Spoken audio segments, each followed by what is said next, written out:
Hi everyone, so let's now take a look at the automatic fiscal stabilisers, which really help the economy weather periods of uncertainty in the economic cycle.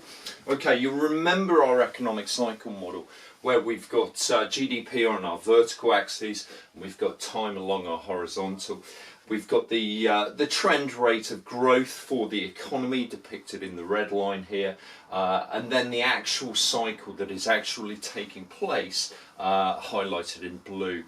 Okay, now it's really interesting that fiscal revenues, that is the tax revenues that are actually earned through taxation by the government, will change over this period. And this is what's really interesting about fiscal policy. It can help smooth out this cycle. Further to that, transfer payments will vary across this cycle. Let's take a look. Okay, so the automatic fiscal stabilisers help to stabilise the economy and are automatically triggered without government action, without government consent, without governments actually directing that more taxation will be due, for instance. Okay, so let's try to understand why this may take place. So let's concentrate on a growth phase in the economic cycle here. So during a growth phase, direct tax revenues will rise.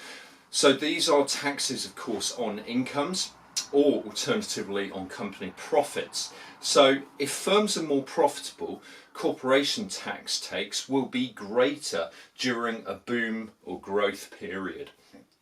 Further to that, we can see that the level of GDP is also higher, so therefore average incomes will be higher across the economy, and that will mean that income tax take will also be higher. So that's another really important point here. Okay, so let's now have a look at indirect tax revenue.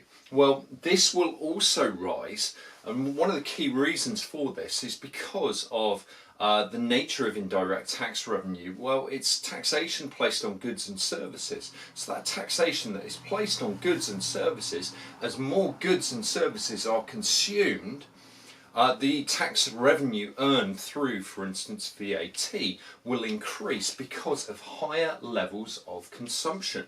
So higher levels of consumption will help to generate increased tax revenues.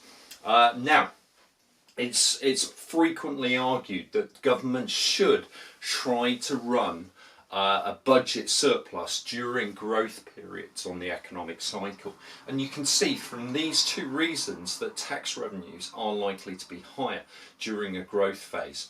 Now, what's also interesting is that as the economy grows, the actual total size of the debt relative to the size of the economy will also shrink, and that is also beneficial from the vantage point of looking at national debt as a percentage of GDP, for instance. Okay, we've also got this point here about transfer payments. Now, if you think about the nature of transfer payments, that income is being transferred from one group to another, then you can see that during a growth phase, unemployment is going to be lower. If unemployment is going to be lower, transfer payments to low-income groups, as well as unemployment payments, unemployment benefits, job seekers allowance, will be lower. Okay, so further to that, of course, incomes rise, so there may be less need for providing additional support to previous low income earners. Okay, so that's another really interesting point about fiscal policy. Okay, so let's now contrast that with the slump phase. Well, direct tax revenues will fall.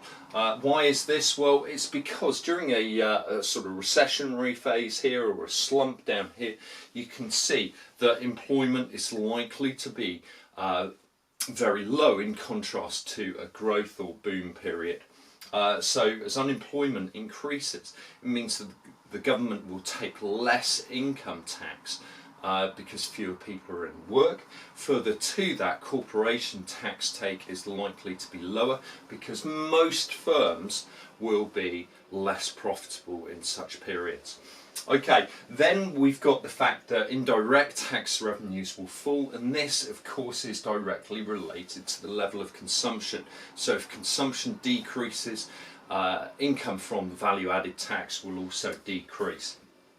And finally, transfer payments. So looking at transfer payments, well, you can see that transfer payments are likely to rise during a slump period.